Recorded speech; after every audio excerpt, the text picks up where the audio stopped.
আমার পয়গম্বরের সাহাবী জাবের রাদিয়াল্লাহু আনহু সাহাবায়ে কেরামকে ভেদ করে করে সাহাবায়ে কেরামকে পর্যবেক্ষণ করে করে এক পর্যায়ে আমার পয়গম্বরের কাছে যায়, আসসালামু আলাইকা ইয়া রাসূলুল্লাহ, ও আল্লাহর হাবিব তাকায়া দেখে আমি জাবেরের পেটের মধ্যে একটা পাথর বাঁধছি, আমি কয়েকদিন যাবত সহ্য করতে পারি না রে নবী, আমার ক্ষুধার তাড়না হয়, আমি পানি পাই না, খানাও পাই না, পেটের মধ্যে পাথর বেঁধেছি। শুধু তাই না, আপনার হাজার হাজার সাহাবায়ে কেরাম পেটের মধ্যে পাথর বেঁধেছে, আপনি যদি একটু অনুমতি দেন, যদি একটু ছুটি দেন, যদি একটু রুখসত দেন, আমি অল্প সময়ের জন্য আমি আমার বাড়িতে যাইয়া একটু পানি পান করতে চাই। আমার নবী এই কথা শোনা মাত্র আমার নবীর চোখ বেবে বেবে চোখের পানি জমিনের মধ্যে পড়তেছে। আমার নবী ডাকতে বলে যাবে, তুমি একটা পাথর বাইদা, তোমার অন্যান্য সাহাবী একটা পাথর বাইদা তোমরা সহ্য করতে পারো না, একটা পাথর বাঁধিয়া বাড়িতে যাইয়া খানা খাইতে চাও, বাড়িতে যাইয়া রুটি খাইতে চাও, বাড়িতে যাইয়া পানি পান করতে চাও, একটা পাথর তুমি সহ্য করতে পারো না রে যাবে, অথচ আমার দিকে তাকাও, আমি রাহমাতুল লিল আলামিন, আমি রহমতে আলম, আমি সাইয়্যিদুল মুরসালিন, আশরাফুল আম্বিয়া, আমি রাহমাতুল লিল আলামিন, হাবিবে কিবরিয়া মুহাম্মাদুর রাসূলুল্লাহ সাল্লাল্লাহু আলাইহি ওয়াসাল্লাম। আমি তো একটা পাথর বেঁধেছি এমন না, ও জাবের ইবনে আব্দুল্লাহ, একটু গভীরভাবে দৃষ্টিপাত করে দেখো না, আমি রাহমাতুল লিল আলামিন হইয়া আমার উপরে মশা মাছি বসা হারাম ছিল, আমারে তো দাও, আমারে তো সম্মান, আল্লাহ পাক আমাকে তো সম্মান বাড়ায় দিলেন, এরপরেও আমার দিকে তুমি তাকাও, আমি রাহমাতুল লিল আলামিন তোমাদের চেয়ে ডবল পাথর পেটে বেঁধেছি, আমিও ক্ষুধার তাড়নায় সহ্য করতে পারি না, মাঝে মাঝে আমি কাতর হয়ে পড়ে যাই, আমি হাজারো চেষ্টা করেও আমি দাঁড়ায় থাকতে পারি না, দাঁড়ায় থাকতে পারি না, আমি কাতর হয়ে পড়ে যাই, এরপরেও তো আমি বাড়িতে যাই না, কোনো খানা খাইতে চাই না, কারণ তোমরা সাহাবায়ে কেরাম ময়দানে কষ্ট করবা, আমি পয়গম্বর বাড়িতে যাইয়া খানা খামো, এটা আমি নবীর পক্ষে সম্ভব হবে না। ও জাবের তাকায় দেখো, আমি দুইটা পাথর বাঁধছি, বাড়িতে যাওয়ার প্রয়োজন নাই। এতক্ষণ জাবের নিজের ছুটির জন্য, নিজে খানা খাওয়ার জন্য নিজে পাথর, নিজের একটা পাথর নবীকে দেখাইলো, কিন্তু যখন তাকায় দেখে আমার পয়গম্বরের পেটে দুইটা পাথর, জাবের রাদিয়াল্লাহু আনহু নিজেকে আর সামলায় রাখতে পারে না, দৌড়ে দৌড়ে বাড়িতে চলে যায়, স্ত্রীকে বলি, ও স্ত্রী আমার, কান্না করে করে করে করে চোখের পানি ফালায়া স্ত্রীকে ডাক দিয়ে বলে, স্ত্রী আমার, ইসলামের একটা যুদ্ধ হয়েছিল, খন্দকের যুদ্ধ, ওই খন্দকের যুদ্ধের ময়দানে মুসলমানের সংখ্যা ছিল 3000 আর কাফেরের সংখ্যা ছিল 10,000। বেশি কোনটা, মুসলমানের সংখ্যা বেশি নাকি কাফেরের সংখ্যা বেশি? আরো জোরে বলেন। আমার নবী পেরেশান হয়ে গেলেন, সাহাবায়ে কেরামও পেরেশান হয়ে গেলেন, নবী আমার সাহাবায়ে কেরামকে নিয়ে পরামর্শে বসে যায়, ও সাহাবায়ে কেরাম বলো রে, কোন পদ্ধতিতে যুদ্ধ করলে বিজয়ী হতে পারবো? এক একজন সাহাবী এক একটা পরামর্শ দিলেন। একজন বৃদ্ধ সাহাবী সালমান ফারসি রাদিয়াল্লাহু আনহু সুন্দর একটা পরামর্শ দিলেন, ইয়া রাসূলুল্লাহ, ইয়া হাবিবাল্লাহ, মদিনার চতুর্দিক থেকে আমরা খাল খনন করব, এই খাল খনন করব, বিশাল গর্ত করব, আর চতুর্দিক থেকে যখন খাল খনন করব, বেঈমানেরা যখন আমাদের উপর আক্রমণ করতে আসবে তারা খালের মধ্যে পড়ে যাবে, আর আমরা উপর থেকে তাদেরকে হত্যা করে জাহান্নামে তাড়াতাড়ি পাঠিয়ে দিব। এই পরামর্শটা নবীজির কাছে খুব পছন্দ হয়েছে। যুক্তি আছে না নাই? খুব সুন্দর একটা পরামর্শ। নবী অর্ডার করে দিলেন, অনুমতি দিয়ে দিলেন, ও আমার প্রাণের সাহাবায়ে কেরাম, তোমরা সেই খন্দকের যুদ্ধের বিজয়ী হওয়ার জন্য পরীক্ষা খনন, খাল খননে লেগে যাও। সাহাবায়ে কেরামও কষ্ট করতেছে, নবী আমার মুহাম্মদুর রাসূলুল্লাহ কষ্ট করতেছে। একদিন, দুই দিন, দিনের পরে দিন, রাতের পরে রাত, এক এক করে কষ্ট করে করে এমন অবস্থা হয়ে গেল, সাহাবায়ে কেরামের পেটে কোনো খানা নাই, নবীর পেটে কোনো খানা নাই। সাহাবায়ে কেরাম পানি পান করার জন্য কোনো পানি পায় না, নবীজি আমার পান করার জন্য কোনো পানি পায় না। এক পর্যায়ে তারা কি করেছে, এই যে গাছের পাতা, যেটাকে আমরা যতই অভাবে পড়ি খাই না, কিন্তু সেই খন্দকের যুদ্ধে নবী এবং সাহাবা আজমাইন রাদিয়াল্লাহু আনহুম তারা গাছের পাতা খেয়েছেন। এরপরেও নবীর আদর্শ থেকে দূরে যায় নাই, নবীকে কষ্ট দিবে এটা সাহাবায়ে কেরাম চাই না। এক পর্যায়ে সাহাবায়ে কেরাম প্রত্যেকেই এক একটা করে পেটে পাথর বেঁধেছে, যাতে বেঈমানরা যুদ্ধে লেগে গেলে বুঝতে পারে যে পেটের মধ্যে ভাত ভর্তি আছে, রুটি ভর্তি আছে, পেট উঁচা দেখা যায়। নবীও পাথর বেঁধেছে, সাহাবীরাও পাথর বেঁধেছে, এরপরও তারা কষ্ট থেকে দূরে যায় নাই। মোহাব্বত কম না বেশি? কম না বেশি নবীর প্রতি বলেন? আল্লাহর নবী এবং সাহাবায়ে কেরাম কষ্ট করতেছেন। ওই সাহাবীদের মধ্যে একজনের নাম জাবির ইবনে আব্দুল্লাহ। ওই জাবির রাদিয়াল্লাহু আনহু প্রত্যেকজন সাহাবীর অবস্থা পর্যবেক্ষণ করে করে করে করে করে করে এক একজনের অবস্থা দেখে রে।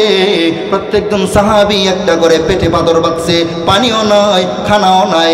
জাবেরের পেটে একটা পাথর আছে।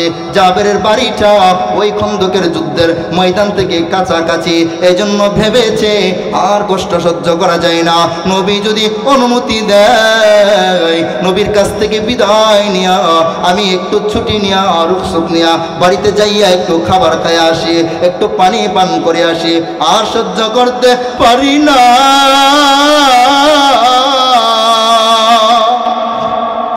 আমার পয়গম্বরের সাহাবী জাবের রাদিয়াল্লাহু আনহু সাহাবায়ে কেরামকে ভেদ করে করে, সাহাবায়ে কেরামকে পর্যবেক্ষণ করে করে এক পর্যায়ে আমার পয়গম্বরের কাছে যায়। আসসালামু আলাইকা ইয়া রাসূলুল্লাহ, ও আল্লাহর হাবিব, তাকায়া দেখে আমি জাবেরের পেটের মধ্যে একটা পাথর বাঁধছি, আমি কয়েকদিন যাবত সহ্য করতে পারি না রে নবী, আমার ক্ষুধার তাড়না হয়, আমি পানি পাই না, খানাও পাই না, পেটের মধ্যে পাথর বেঁধেছি। শুধু তাই না, আপনার হাজার হাজার সাহাবায়ে কেরামও পেটের মধ্যে পাথর বেঁধেছে। আপনি যদি একটু অনুমতি দেন, যদি একটু ছুটি দেন, যদি একটু রুখসত দেন, আমি অল্প সময়ের জন্য আমি আমার বাড়িতে যাইয়া একটু পানি পান করতে চাই। আমার নবী এই কথাটা শোনা মাত্র আমার নবীর চোখ বেয়ে বেয়ে চোখের পানি জমিনের মধ্যে পড়তেছে। আমার নবী ডাকতে বলে, যাবে তুমি একটা পাথর বাইদা, তোমার অন্যান্য সাহাবী একটা পাথর বাইদা তোমরা সহ্য করতে পারো না, একটা পাথর বাঁধিয়া বাড়িতে যাইয়া খানা খাইতে চাও, বাড়িতে যাইয়া রুটি খাইতে চাও, বাড়িতে যাইয়া পানি পান করতে চাও, একটা পাথর তুমি সহ্য করতে পারো না রে যাবে। অথচ আমার দিকে তাকাও, আমি রাহমাতুল লিল আলামিন, আমি রহমতে আলম, আমি সাইয়্যিদুল মুরসালিন, আশরাফুল আম্বিয়া, আমি রাহমাতুল লিল আলামিন, হাবিবে কিবরিয়া মুহাম্মাদুর রাসূলুল্লাহ সাল্লাল্লাহু আলাইহি ওয়াসাল্লাম। আমি তো একটা পাথর বেঁধেছি এমন না। ও জাবের ইবনে আব্দুল্লাহ, একটু গভীরভাবে দৃষ্টিপাত করে দেখো না, আমি রাহমাতুল লিল আলামিন হইয়া আমার উপরে মশা মাছি বসা হারাম ছিল, আমারে তো দাও, আমারে তো সম্মান, আল্লাহ পাক আমাকে তো সম্মান বাড়ায় দিলেন, এরপরেও আমার দিকে তুমি তাকাও, আমি রাহমাতুল লিল আলামিন তোমাদের চেয়ে ডবল পাথর পেটে বেঁধেছি, আমিও ক্ষুধার তাড়নায় সহ্য করতে পারি না। মাঝে মাঝে আমি কাতর হয়ে পড়ে যাই। আমি হাজারো চেষ্টা করেও আমি দাঁড়ায় থাকতে পারি না, দাঁড়ায় থাকতে পারি না, আমি কাতর হয়ে পড়ে যাই। এরপরেও তো আমি বাড়িতে যাই না, কোনো খানা খাইতে চাই না, কারণ তোমরা সাহাবায়ে কেরাম ময়দানে কষ্ট করবা, আমি পয়গম্বর বাড়িতে যাইয়া খানা খামো, এটা আমি নবীর পক্ষে সম্ভব হবে না। ও জাবের, তাকায় দেখো আমি 2টা পাথর বাঁধছি, বাড়িতে যাওয়ার প্রয়োজন নাই। এতক্ষণ জাবের নিজের ছুটির জন্য, নিজে খানা খাওয়ার জন্য নিজের একটা পাথর নবীকে দেখাইলো, কিন্তু যখন তাকায় দেখে আমার পয়গম্বরের পেটে 2টা পাথর, জাবের রাদিয়াল্লাহু আনহু নিজেকে আর সামলায় রাখতে পারে না, দৌড়ে দৌড়ে বাড়িতে চলে যায়। স্ত্রীকে বলি, ও স্ত্রী আমার, কান্না করে করে করে করে চোখের পানি ফালায়া স্ত্রীকে ডাক দিয়ে বলে, স্ত্রী আমার। ওই কান্নার অবস্থা দেখে স্ত্রী বলে, স্বামী আপনি তো যুদ্ধের ময়দানে গিয়েছিলেন, বলেন না গো স্বামী, আমার নবীর কিছু হয়েছে কিনা? কেন আপনার চোখে পানি, কেন আপনি কাঁদেন? এই কথাটা বলার পরে জাবেরের কান্নার আওয়াজ আরো বেড়ে যায়, চোখের পানি ফালায়া বলে, স্ত্রী রে, আমার নবীর অবস্থা বড় খারাপ, আমার নবী ক্ষুধার তাড়নায় সহ্য করতে পারে না, সহ্য করতে পারে না। আমরা প্রত্যেকজন সাহাবী একটা পাথর বেঁধেছি, আর আমার নবী ক্ষুধার তাড়নায় 2টা পাথর বেঁধেছে। ওই স্ত্রী তাকায় দেখো না, ঘরের মধ্যে কোনো খাবার আসেনি, এই খাবারটা নবীকে তৃপ্ত সহকারে খাওয়াইতে চায়। স্ত্রী বলে, স্বামী ছোট একটা বকরির বাচ্চা আছে আর অল্প কিছু আটা আছে, আপনি নবীকে দাওয়াত করে আসেন, বকরির বাচ্চাটা জবাই করিয়া আমার নবীকে তৃপ্তি সহকারে খাওয়াবো, আর এই আটাগুলো খামিরা বানায়া রুটি বানায়া নবী মুহাম্মদ রাসূলুল্লাহকে খাওয়াইতে চায়। জাবের আমার নবীর কাছে চলে যায় দাওয়াত নিয়া, আসসালামু আলাইকা ইয়া রাসূলুল্লাহ, আপনার অবস্থা সহ্য করে যাই না রে নবী, ও পয়গম্বর, আপনি নবীর পেটে 2টা পাথর বাঁধা থাকবে, আর আমি যাবে আমার ঘরের মধ্যে বকরির বাচ্চা থাকবে, আর আমার ঘরের মধ্যে একটু আটা থাকবে, আর আমার ঘরের মধ্যে খাবার থাকবে, আর আপনি নবী মুহাম্মদ কষ্ট করবেন, এটা আমি কোনোভাবে বরদাস্ত করতে পারি না, এটা আমি কোনোভাবে সহ্য করতে পারি না। ও আল্লাহর পয়গম্বর, আজকে আপনি আমার বাড়িতে দাওয়াত খাবেন, একা যাবেন না, আপনি 2-3 জন সাহাবী নিয়ে আমার বাড়িতে চলে যাবেন। আমার পয়গম্বর মুহাম্মদুর রাসূলুল্লাহ সাল্লাল্লাহু আলাইহি ওয়াসাল্লাম জাবের রাদিয়াল্লাহু আনহুর দাওয়াত গ্রহণ করলেন। জাবের নবীকে দাওয়াত প্রদান করিয়া বাড়িতে চলে যায়, একটা বকরিটারে জবাই করিয়া স্ত্রীকে নিয়া বকরিটা রান্নার জন্য ব্যবস্থা করতেছে, আটার খামিরা বানায়া রুটি বানানোর জন্য ব্যবস্থা করতেছে। ওই দিক দিয়া আমার আপনার নবী তাকায়া দেখে রে, আমার নবীর সাহাবী জাবেরের দাওয়াতে যাওয়ার সময় হয়ে গেছে। আমার নবী চিন্তায় পড়ে যায়, আমি নবী যদি 1-2 জন 3 জন নিয়ে যায়, আমার অন্যান্য সাহাবী কষ্ট পাবে। কেমন রহমতের নবী, কেমন রহমতে আলম, কিন্তু আমি আপনি হইলে চিন্তা করতাম একা যায় গলা পর্যন্ত খাই, ঠিক না? যুবক ভাইয়েরা, বৃদ্ধ বাবারা, খেয়াল করে শুনো, আম্মা জান আমার নবী সমস্ত সাহাবায়ে কেরামকে বলল, ও সাহাবায়ে কেরাম, তোমাদের ভাই জাবের রাদিয়াল্লাহু আনহু তোমাদের সবাইকে সহ আমি রহমতে আলমকে দাওয়াত করেছে, আসো না আমরা জাবেরের বাড়িতে যাইয়া খানা খাইয়া আসি। দাওয়াত কি সবাইকে দিছে নাকি 2-3 জনকে? জোরে বলেন। জাবের দিয়েছে 2-3 জনকে, আর নবী বলতেছে সবাইকে। 3 জনের খাবারকে আমার নবীর বরকতে 3000 সাহাবায়ে কেরামকে খাওয়াইতে পারেন কি পারেন না? আল্লাহ পাক জোরে বলেন, পারেন কি পারেন না? সকলে বলেন আল্লাহু আকবার। শেষ করে দিব। আমার পয়গম্বর সাহাবায়ে কেরামকে নিয়ে জাবেরের বাড়িতে যায়। ওই জাবের স্ত্রীকে নিয়ে তাকায় দেখে রে আমার নবী একা আসেন না, হাজার হাজার সাহাবায়ে কেরামকে নিয়ে 3000-এর একটা জামাত নিয়ে আসতেছে। স্ত্রী স্বামীকে রাগ হয়ে যায়, ও আমার আদরের স্বামী,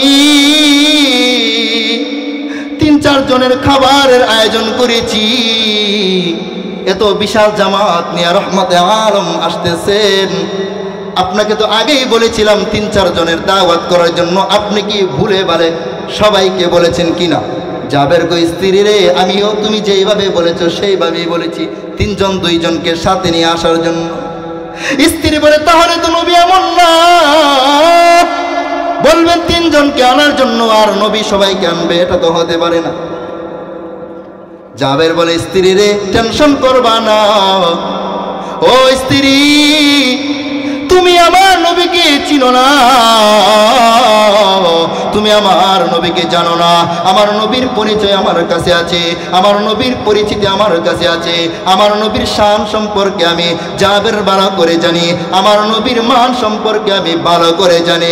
টেনশন করবা না রে স্ত্রী, আমার নবী এমন একজন পয়গম্বর, এই পয়গম্বরের বরকতে, এই পয়গম্বরের শানে, এই পয়গম্বরের মানে, এই পয়গম্বরের মুজিজায় আমার আল্লাহ যদি চান 3 জনের খাবারকে 3000 মানুষকে খাওয়াইতে পারেন। জোরে জোরে বলা যাবে কি আল্লাহু আকবার।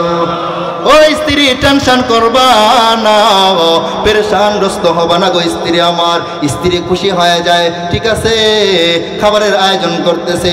আমার নবী 1 জন 2 জন নয়, 3000-এর একটা জামাত নিয়া আমার পয়গম্বরের সাহাবী জাবের রাদিয়াল্লাহু আনহুর বাড়িতে আইসা তাকায়া জাবেরকে বলে, ও জাবের, আমি রহমতে আলম বুঝতে পেরেছি তোমরা স্বামী স্ত্রী, তোমরা জামাই বউ, মনে হয় টেনশনে পড়ে গেছো। ও যাবে টেনশন করবা না, পেরেশানগ্রস্ত হবা না, আমি রহমতে আলম ভালো করে জানি তুমি যাবে এবং তোমার স্ত্রী 2 জনের পক্ষ থেকে আমাকে দাওয়াত করেছো, সাথে যেন 2-3 জন সাহাবীকে নিয়ে আসি। এটা আমি ভালো করে জানি রে যাবে, জানা সত্ত্বেও আমি 3000-এর একটা জামাত নিয়ে এসেছি। আমি চাই আমি যদি একা খাই 2-3 জন সাহাবীকে নিয়ে আসি রে, আমার অন্যান্য সাহাবীদের কি উপায় হবে? আমি নবী হইয়া পেটের মধ্যে যেমন 2টা পাথর, আমার সাহাবায়ে কেরাম একটা পাথর বাঁধলো। আর সাহাবায়ে কেরাম নিজেদের আর্থিক সম্পদের জন্য না, নিজের সন্তানের উন্নতির জন্য না, নিজের সংসারের উন্নতির জন্য না, তারা এক একজন এক একটা পাথর বেঁধেছে একমাত্র আমার আল্লাহর ভালোবাসায়, আমি নবীর ভালোবাসায়, আমি নবীর আদর্শ দুনিয়ার বুকে বাস্তবায়ন করার জন্য খন্দকের যুদ্ধে আইসা প্রত্যেকজন সাহাবী এক একটা পাথর বেঁধেছে। আমি ভালো করে জানি আমার আল্লাহ যদি চান 3 জনের খাবারকে 3000 মানুষকে খাওয়াইতে পারেন। সুবহানাল্লাহ জোরে বলি। ও জাবের টেনশন করবা না, খামিরাটা দেও। এরপরে জাবের ওই আটা গুলানোটা দিল, এরপরে বলল বকরির গোশতটা দেও। নবীর সামনে জাবের দিয়া দিল। এইদিকে তাকান, নবী তুতু মুবারক নিয়া আটার মধ্যে লাগাই দিল, গোশতের মধ্যে লাগাই দিল, বরকতপূর্ণ শুরু হয়ে গেল। আমার নবী কইরে যাবে তাকাবা না, ঢাকনা লাগায় রাইখা অন্যদিকে তাকায়া রুটি দিবা, সবাইকে তৃপ্তি সহকারে খাওয়াইবা, গোশত দিবা, সবাইকে তৃপ্তি সহকারে খাওয়াইবা, একজনকেও তৃপ্তি ছাড়া রাখবা না, সবাইকে পরিতৃপ্ত সহকারে খাওয়ায়া নবীও খাইল, জাবেরও খাইল। জাবেরকে বলে রে জাবের, বলো এমন কে আছে রে যে তৃপ্তি সহকারে খাইতে পারে না?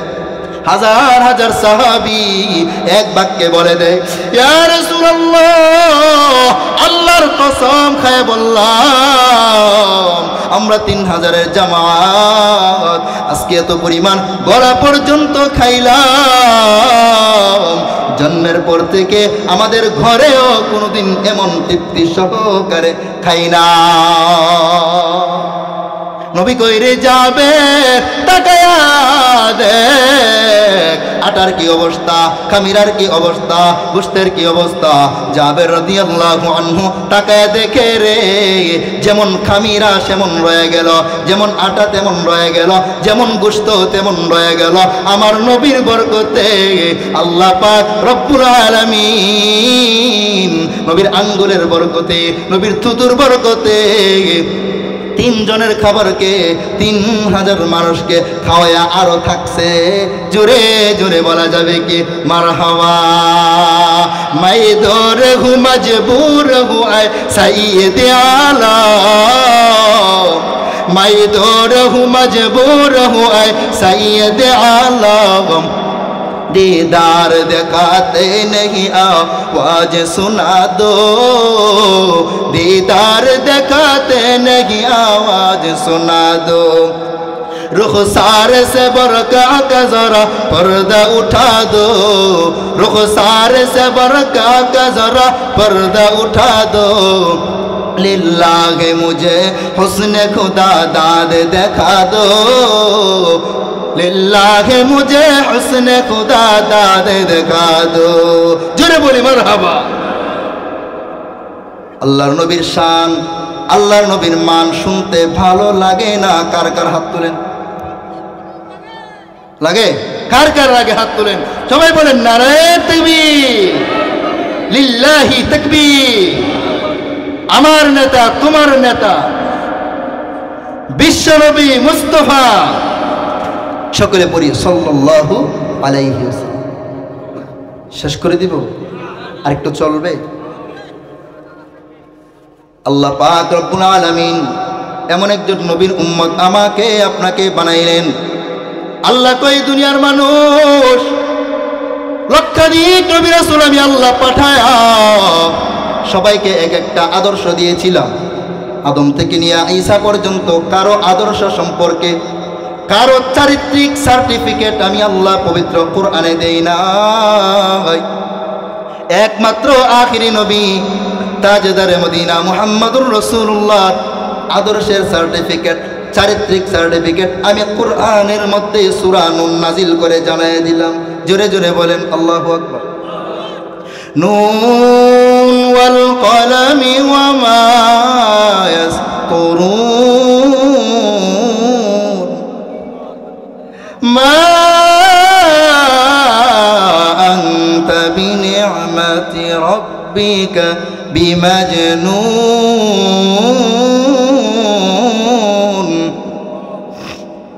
ওয়া ইন্নাকা লা'আলা খুলুকিন আযীম। আমার নবী কই নবী, আমার আল্লাহ কই পয়গম্বর।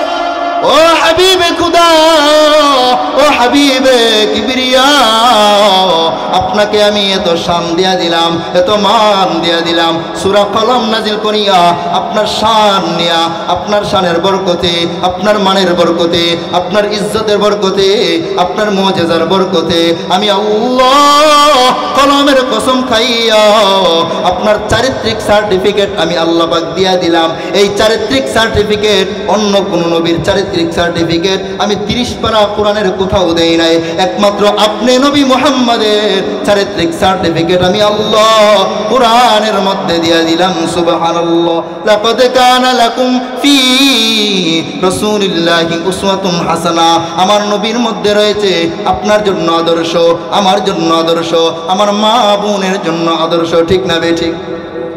কেমন মায়ার নবী আমার। ও পীরগঞ্জের যুবক, ও বৃদ্ধ বাবা, ও পর্দার আড়ালের আম্মা জান, আমার নবীর এত শান, আমার নবীর এত মান, আমার নবীর এত ইজ্জত, আমার নবীর শান সম্পর্কে, আমার নবীর জিন্দেগি সম্পর্কে, আমার নবীর সিরাত সম্পর্কে, আমার নবীর চরিত্র সম্পর্কে, আমার নবীর পরিচয় পরিচিতি সম্পর্কে আমরা এত বেশি জানি না। এই জন্য শয়তান ধোঁকা দেয়, আমরা নবীকে ভালো করে মানতে পারি না, আমার আল্লাহকে মানতে পারি না। এই জন্য সবাই নিয়ত করে নেয় আজকে থেকে মরণ পর্যন্ত জীবনের বিনিময় যদি হয় আল্লাহ এবং রাসূলের ভালোবাসা সবচেয়ে বেশি থাকবে। কারা কারা রাজি? দুই কারা হাত তোলেন, আল্লাহু আকবার জোরে বলি। ও যুবক ভাইরা, আল্লাহ পাক রব্বুল আলামিন সূরা আলে ইমরানের 159তম আয়াতের মধ্যে নবীর শানে একটা আয়াত নাযিল করেছেন।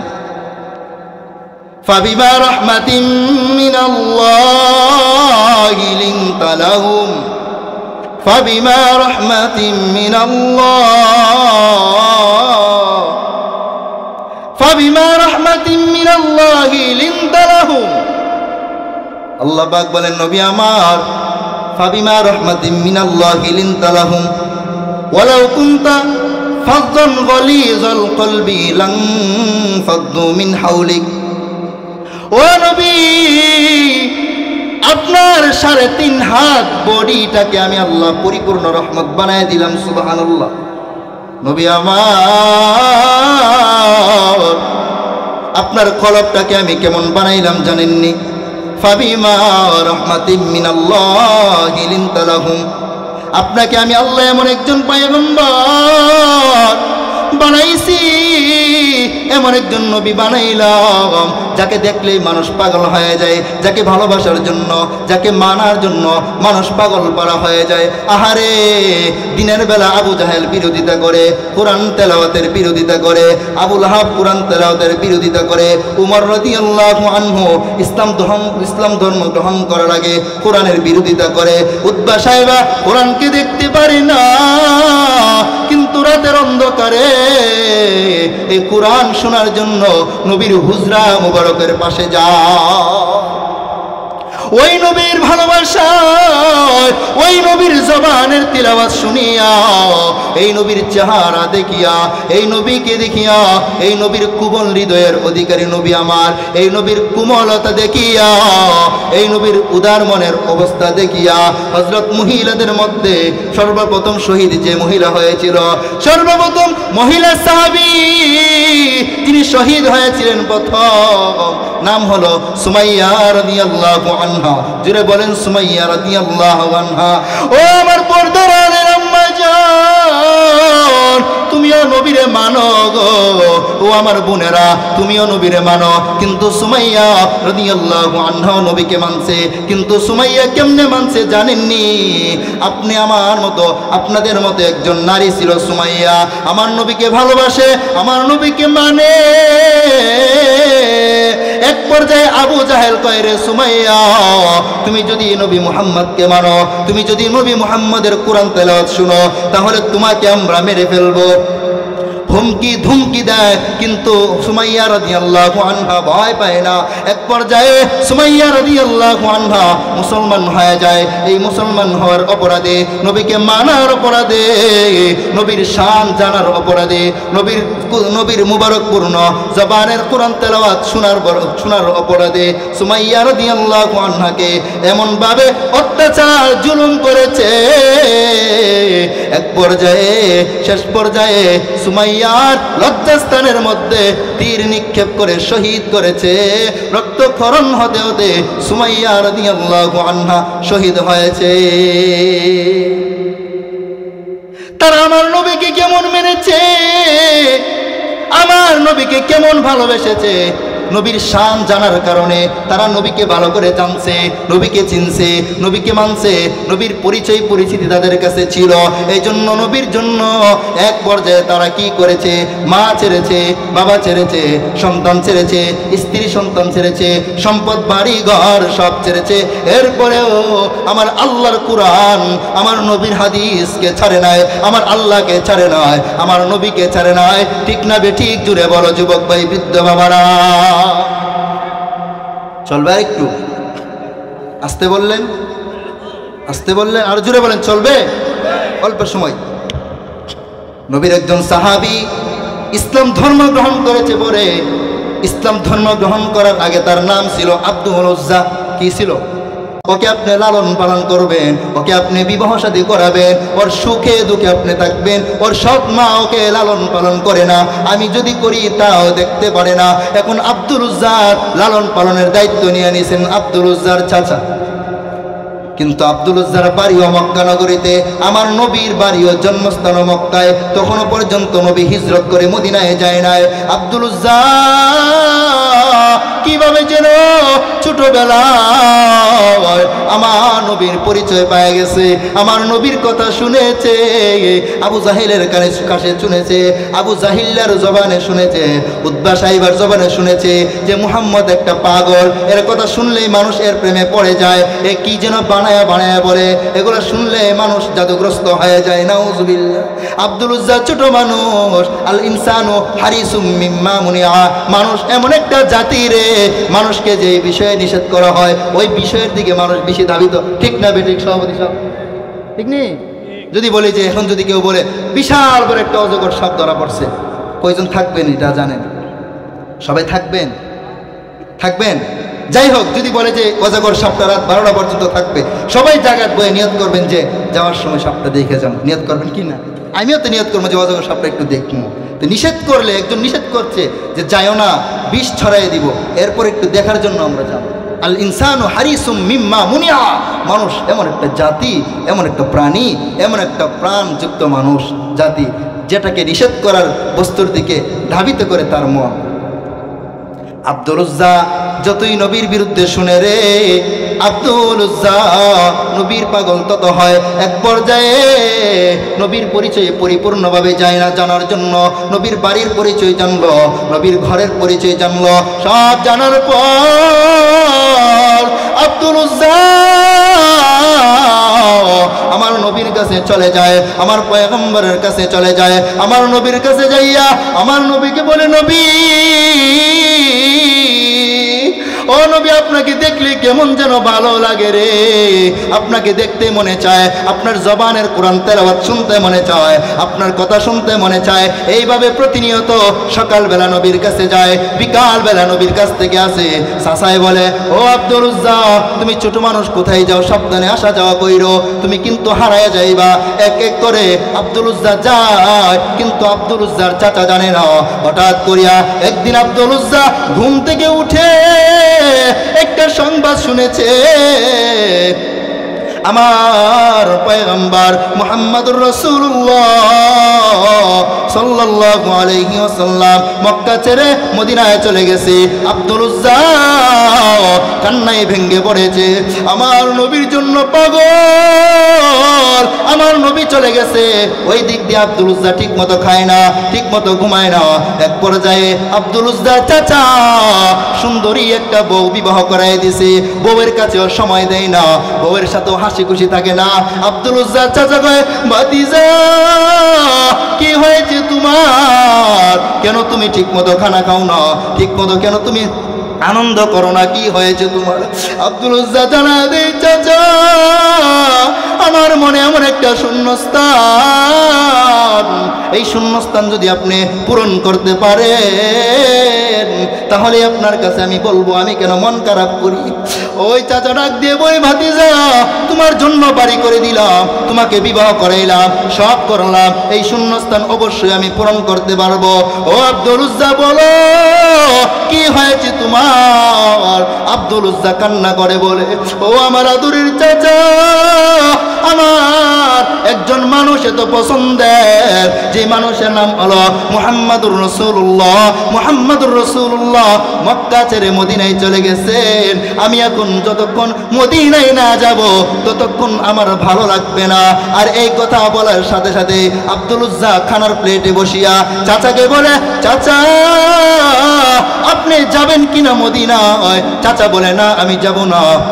আব্দুল উজ্জার চাচা বলে, আব্দুল উজ্জার চাচা ডাক দিয়ে বলে, ভাতিজাই আমার, তুমি যাও না, আমিও যাব না, কারণ মুহাম্মদ তো মুসলমান, ওই মুহাম্মদকে মানা যাবে না, ওকে মানা যাবে না, আমাদের ধর্মের বিরুদ্ধে কথা কয়। আব্দুল উজ্জা কান্না করে বলে, চাচা আপনার সামনে আমি ঘোষণা দিয়ে দিলাম, আমি আল্লাহর রাসূলের উপরে এবং আল্লাহর উপরে ঈমান আনলাম, লা ইলাহা ইল্লাল্লাহু মুহাম্মাদুর রাসূলুল্লাহ।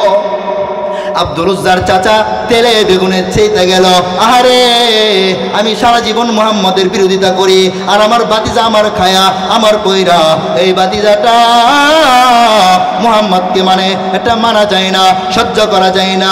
ঘোড়া চালানোর চাবুক দিয়া আব্দুল উজ্জার পিঠের মধ্যে জোরে জোরে বাড়ি মারে।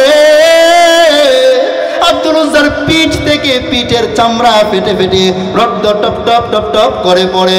আব্দুল উজ্জার চাচা কয়, ভাতিজা আব্দুল উজ্জা, তোমাকে মদিনায় এমনি যেতে দেওয়া হবে না, আমি তোমাকে একটা বিবাহ করাইলাম, ওই বিবাহকৃত স্ত্রীটাকে তালাক দেওয়া লাগবে, কারণ তুমি যদি চলে যাও, স্ত্রীকে যদি নিয়ে যাও, আরেকজন মুসলমানের সংখ্যা বাইরা যাইব, এটা আমরা সহ্য করতে পারি না। স্ত্রীকে তালাক দিয়া দিল আব্দুল উজ্জা, দ্বিধাবোধ করে নাই। চাচা বলে, আব্দুল উজ্জা তোমার বাবার যত সম্পদ, সব সম্পদগুলা আমি চাচার নামে লিখে যাওয়া লাগবে, এমনি যেতে দেওয়া হবে না। আব্দুল উজ্জা সব লিখে দিল। এক পর্যায়ে, ও ভাতিজা তোমার যত কাপড় চোপড় আমি কিনে দিয়েছি, সব কাপড় চোপড় তুমি আমার নামে দিয়ে যাওয়া লাগবে। আব্দুল উজ্জা কই, চাচা আপনি জানেন না, মুসলমানের কাছে, ইমানদারের কাছে মা বাবার চাইতে, স্ত্রী সন্তানের চাইতে সবচেয়ে প্রিয় আল্লাহ এবং রাসূল, ঠিক না বেটি? ও চাচা সব দিয়া দিলাম, বিদায় দেন। এই কথা বলে যখন আব্দুল উজ্জা চলে যায়, আব্দুল উজ্জার চাচা, বদমাইশ চাচা, টান মেরে আব্দুল উজ্জার লুঙ্গিটা ছিঁড়িয়া ডাক দিয়া বলে, রে নির্লজ্জ ভাতিজা, আমার টাকা দিয়া কিনে দিলাম এই লুঙ্গিটা, এই লুঙ্গি নিয়ে মুহাম্মাদের কাছে যাবা, এটা আমি চাচা সহ্য করতে পারি না। আব্দুল উজ্জা একেবারে উলঙ্গ হয়ে আকাশের দিকে তাকায় বলে, মালিক আমি তোমাকে পাওয়ার জন্য, নবীকে পাওয়ার জন্য, নবীর পরিচয়ের জন্য, নবীকে ভালোবাসার জন্য আমি মদিনায় যেতে চাই, আর এর অপরাধে আমার চাচা কি করেছে তোমার কাছে বিচার দিলাম, লুঙ্গি দিলাম, কাপড় দিলাম, স্ত্রীকে তালাক দিলাম, সম্পদ দিলাম, এর বিনিময়ে আমি তোমার কাছে আবেদন করলাম, এর বিনিময়ে তুমি আমার হয়ে যাও, তোমার প্রিয় বান্দা বানায় নাও। ও যুবক, কোথাও কোথাও ঘুরতে যাও, ঘোরার নাম দিয়া মদিনা, ঘোরার নাম দিয়া বাংলাদেশের কত জায়গায় যাও, কত জায়গায় না তুমি গেলা, ও বৃদ্ধ বাবারা কত জায়গায় কত টাকা খরচ করলা, কিন্তু আব্দুল উজ্জার মতো কি মদিনায় যেতে মনে চায় না। আব্দুল উজ্জা মদিনার পাগল হইয়া এইভাবে চাচার কাছ থেকে বিদায় নিয়া রক্তে রঞ্জিত হইয়া হাঁটতে পারে না, চলতে পারে না। এক পর্যায়ে 16 দিন 16 রাত আব্দুল উজ্জা কান্না করে করে জুতাটা পর্যন্ত নেয় নাই, একেবারে 16 দিন 16 রাত অতিক্রম করিয়া নবীজির মসজিদে নববীর সামনে ফজরের সময় গিয়া দাঁড়ায়া হঠাৎ শুনে হযরত বিলাল আজান দিতেছে। আব্দুল উজ্জা মনে করেছে, আহারে যেহেতু নবীর সাহাবী, নবীর মুয়াজ্জিন আজান দিয়েছে, কিছুক্ষণের মধ্যে মনে হয় আমার নবীকে আমি দেখতে পারবো। মারহাবা জোরে কর। আজান শেষ হয়ে যায়, আমার নবীজি মসজিদে নববীর সামনে আইসা হাজির হয়ে যায়। আব্দুল উজ্জা নবীকে দেখিয়া কান্নার আওয়াজ, কান্না করে বলে, ও নবী, আমার মা নাই, আমার বাবা নাই, আমার স্ত্রী নাই, সন্তান নাই, কেউ নাই, আমি আপনার প্রেমে পাগল হইয়া মদিনার প্রেমে পড়িয়া আমি মা ছাড়লাম, আমার আত্মীয় স্বজন ছাড়লাম, আমার সম্পদ ছাড়লাম, সব কিছুর বিনিময় আপনাকে পেতে চাই, আপনি আমার হয়ে যান, আমাকে আপনার বানায় নেন। নবী কান্না করে করে অন্যান্য সাহাবীকে ডাক দিয়ে বলে, ও আমার সাহাবায়ে কেরাম, আমার সাহাবী আব্দুল উজ্জার নামটা এটা একটা বিধর্মী তুমি নাও, তোমরা সাক্ষী থাকো রে। আজকে তাকে মুসলমান বানায়া তার নাম দিয়া দিলাম আব্দুল্লাহ। দেখেন যুবক ভাইরা, এই আব্দুল উজ্জা মুসলমান হওয়ার পরে তার নাম হয়ে গেল আব্দুল্লাহ। তিনি নবীকে চিনার জন্য, নবীকে ভালোবাসার ক্ষেত্রে কোনো কমতি না রাখার জন্য, নবীর শানের পাগল হয়া, নবীর মানের পাগল হয়া, নবীর পরিপূর্ণ আশিক হওয়ার জন্য তিনি সব কিছু ছেড়ে দিয়েছে, মদিনার পাগল হয়ে গেছে। ঠিক না বে ঠিক? জোরে বলে।